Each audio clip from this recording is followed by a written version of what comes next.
তা আল্লাহ বলেন ওয়ালাউলা দাফউল্লাহিন নাসা বা'দাহুম বিবা'দিন লাফাসাদাতিল আরদু, একদল ভালো মানুষ দিয়ে আরেক দল খারাপ মানুষকে যদি আল্লাহ প্রতিহত না করতেন এই জমিন নষ্ট হয়ে যেত।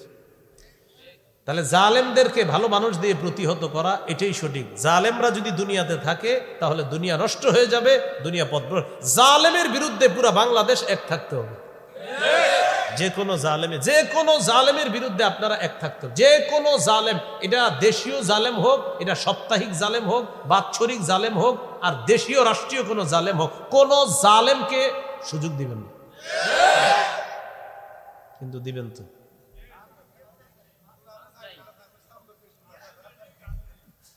তাহলে এবার ইনশাল্লাহ আমরা ভুল করব না, বলেন ইনশাল্লাহ।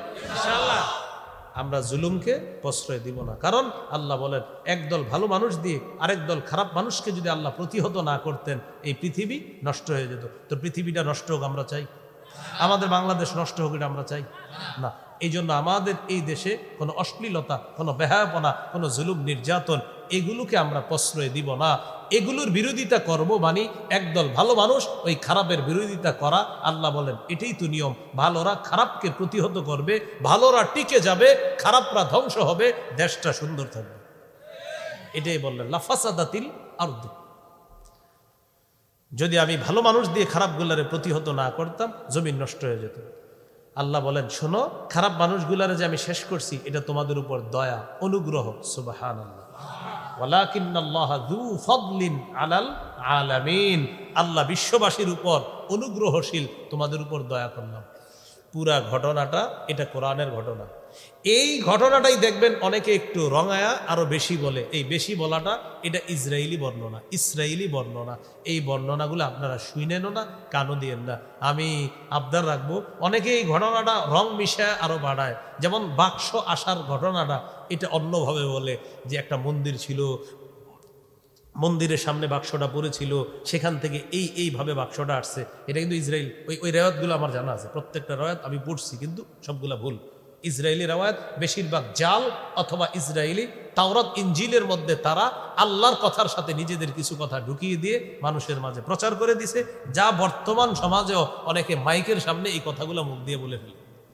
এটা বলা যাবে না। আল্লাহ তাআলা শেষে বলতেছে তিলকা আয়াতুল্লাহ নাতলুহা আলাইকা বিল হক। এই নিদর্শনগুলো আল্লাহর, আমি আপনাকে সত্য সহ বলে দিলাম, সত্য কথাগুলো আপনিও আপনার উম্মতকে জানায় দেন। আমি একজন ওয়ারিস হিসাবে আপনাদেরকে জানায় দিলাম, এটা হলো সত্য ইতিহাস। এর মাঝে কিছু রং মাখানো হয়, যেমন তালুত বাদশাহ, এই বাদশাহ তালুতকে কিছু রং মাখানো হয়, যে তালুত ক্ষমতার প্রতি লুবি হয়ে গেল। দাউদ নবীর যখন নাকি ওই জালুতকে হত্যা করছে, তখন নাকি তালুত ঈর্ষা করা শুরু করলো, দাউদ নবীর নাকি হিংসা করা শুরু করলো। নাউজুবিল্লাহ বলেন। এই জাতীয় ঘটনাও আপনাদেরকে রসিয়ে রসিয়ে বলা হয় না, এটা সঠিক না। তালুত ভালো মানুষ, তিনি ভালো মানুষ ছিলেন। ভালো মানুষ ছিলেন বলেই তো তাকে আল্লাহ নির্বাচন করছেন, যাকে তিনি তো খারাপ হবেন না। তো এই জন্য তার ব্যাপারটা ওই যে ইসরায়েলিরা, আপনার ইহুদি খ্রিস্টানরা ইনজিল তাওরাতের মধ্যে এই তালুতের ব্যাপারগুলা একটু বাড়ায় বাড়ায় লিখে দিছে। আল্লাহ বলে না নাতলুহা আলাইকা বিল হক। হাবিব, আমি আপনারে যতটুকু সত্য ঘটনা বলে দিলাম এটাই জাতিকে জানায় দেন। সর্বশেষ আল্লাহ বলেন ওয়া ইন্নাকা লামিনাল মুরসালিন।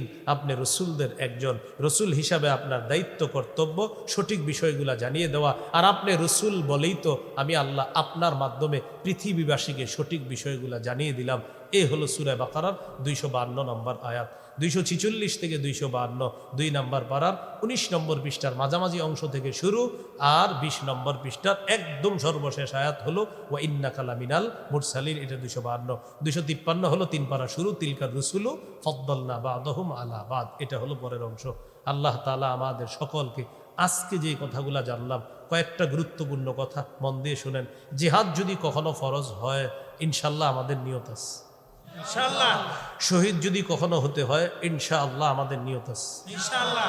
কখনো যদি কোনো পরীক্ষা করা হয়, আমরা পরীক্ষায় উত্তীর্ণ হওয়ার সর্বাত্মক চেষ্টা করব। ওই নদী দ্বারা পরীক্ষা মনে আছে নি? 4 নাম্বার, আমিরের আনুগত্য শর্ত সহ করব, শাসকের আনুগত্য শর্ত সহ করব। 5, নেতৃত্বের যোগ্যতা টাকা পয়সা না, বরং আল্লাহওয়ালা হওয়া, তার ভিতরে কোরআন সুন্নাহর বিদ্যা থাকা, এটা নেতৃত্বের যোগ্যতা। তাই আগামী নেতৃত্বে আমরা যাদেরকে বসাবো বিষয়গুলো খেয়াল রাখা। আল্লাহ তাআলা আমাদের সকলকে যে কথাগুলো বললাম শুনলাম, আমরা সবাই যেন সত্যের উপর অটল থেকে আমরা মৃত্যুবরণ করতে পারি, আল্লাহ তৌফিক দান করেন। সুবহানাল্লাহি ওয়া বিহামদিহি, সুবহানাকাল্লাহুম্মা ওয়া বিহামদিক, আশহাদু আল্লা ইলাহা ইল্লা আনতা আস্তাগফিরুকা ওয়া আতুবু ইলাইক। একটা ঘোষণা দিতে বলা হয়েছে, এদিকে তো আসা হয় না আমার। মিম্বরের আমানত আমার একটা সংকলন আছে। হ্যাঁ, আপনাদের এই যে উনি বেচারার 3 বছর অনেক কষ্ট করছে, শেষে আমার উস্তাদরে ধইরা পরে আমারে নিয়ে আসছে উনি। আমি আসলে কি দূর দূরান্তে আপনার ওই সফর করা মুশকিল হয়, ওনারে বলছি, ওনারে বেচারারে আমি অনেক রাগও করছি। আমি আপনি এতবার আসেন কোনো বারবার বলছি, না আমি তো আবার আমো, আবার যায়। তো গিয়ে উনি পরে শেষে দেখলাম মায়া লেগে গেছে। আপনারা কিন্তু এরকম মায়া করার জন্য আর যায় না। আমি আসলে ওই ক্লাস, বাজার, সদায়, সন্তান মাদ্রাসায় নিয়ে আসা, এটা করতে গিয়ে আপনার ওই দেখা যায় একটু দূরে যাওয়াটা মুশকিল হয়। তো এই জন্য আপনার এই বছরও মনে হয় সর্বোচ্চ 2-3টা দূরে, আর সব ওই ঢাকার আশেপাশে আমার প্রোগ্রামগুলো করতে হয়। কারণ ওই যে আমার পারিবারিক দায়িত্বগুলো আমার নিজেই পালন করতে হয়। আর আমার শারীরিক কিছু বিষয় আছে, আপনার ঠান্ডার সমস্যা, এজমার সমস্যা, এই কারণে একটু দূর দূরান্তে যাওয়া হয় না। তো আল্লাহ তাআলা আজকে যতগুলা কথা আমাদেরকে শোনাইলেন, আমরা সবাই যেন কথাগুলা বুঝতে পারি, আমরা সবাই যেন কথাগুলা ধারণ করতে পারি এবং ভবিষ্যতে প্রস্তুত থাকতে পারি, আল্লাহ তৌফিক দান করে। ও বলছিলাম একটা কিতাব আছে আমার, মিম্বরের আমানত, 6 খণ্ডের। প্রথম খণ্ড সন্তানের 64টা অধিকার। এই 6 খণ্ড, প্রথম খণ্ড সন্তানের 64টা অধিকার। এটা যারা নিবেন, জামাইবু 2জন পুরা অধিকারগুলো মুখস্থ করে ফেলবেন। দ্বিতীয় খণ্ড শিরিক, বেদাত, কুফুর, তাওহীদ, এটা একটু পইরা টুইরা ওই হ্যাঁ করে জানাই দিবেন। হ্যাঁ, দ্বিতীয় খণ্ডটা। তৃতীয় খণ্ড হালাল হারাম।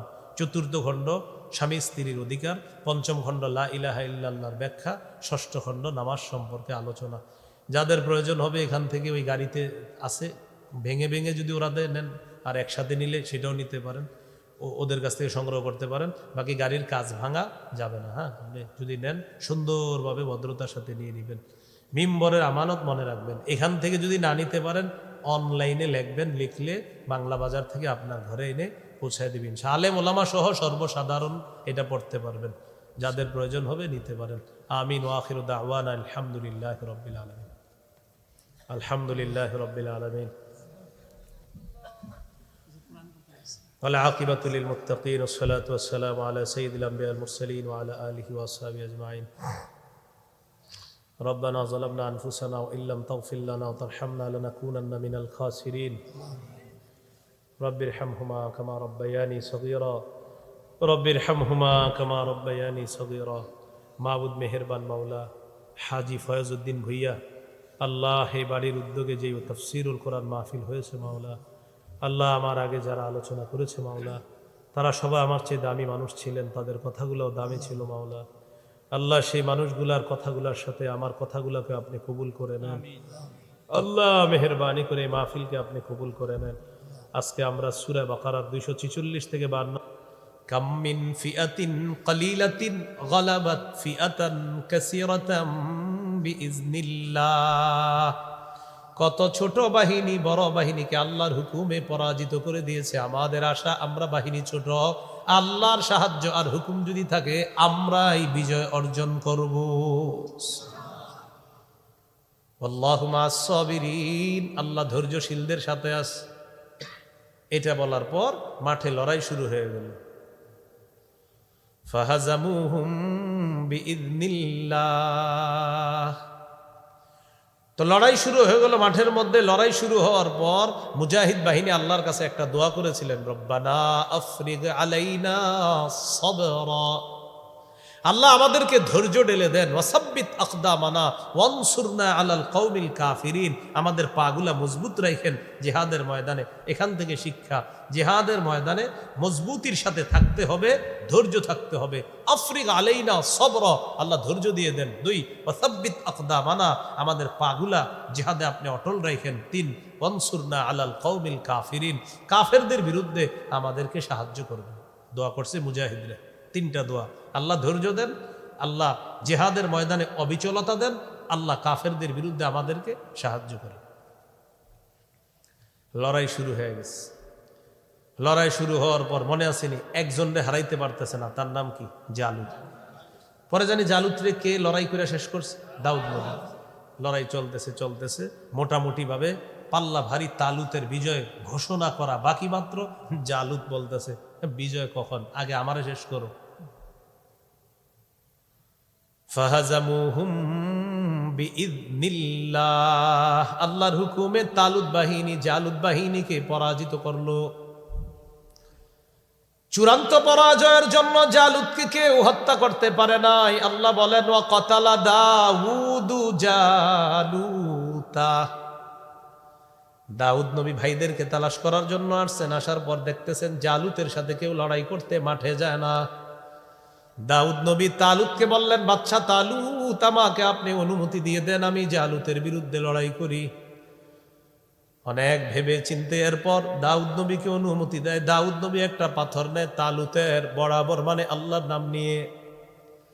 ওই পাথর তালুতের মাথা বরাবর লেগে জালুতের মাথা বরাবর লেগে জালুত জমিনে পড়ে যায়। দাউদ নবী তরবারি দিয়ে জালুতকে দুনিয়া থেকে বিদায় করে দেয়। আল্লাহ বলেন, ওয়া কাতালা দাউদু জালুতা, দাউদ জালুতকে হত্যা করলেন। ওয়া আতাহুল্লাহুল মুলকা ওয়াল হিকমাতা ওয়া আল্লামাহু মিম্মা ইয়াশা। আল্লাহ দাউদকে রাজত্ব দিলেন, নবুয়ত দান করলেন, আল্লাহ তাকে বিদ্যা দান করলেন। কেমন বিদ্যা? লোহা ধরলে নরম হয়ে যেত, এটা দিয়ে তিনি বর্ম বানায়া বেচা কিনা করতেন, জীবিকা নির্বাহ করতেন, দেশ চালাইতেন, আবার নবুয়তের দায়িত্ব পালন করতেন। এখন প্রশ্ন, হুজুর এটা কোনো কথা? একদল মানুষ আর একদল মানুষে মেরে লয় কথা? এটা কিন্তু আপনার একটা কথা।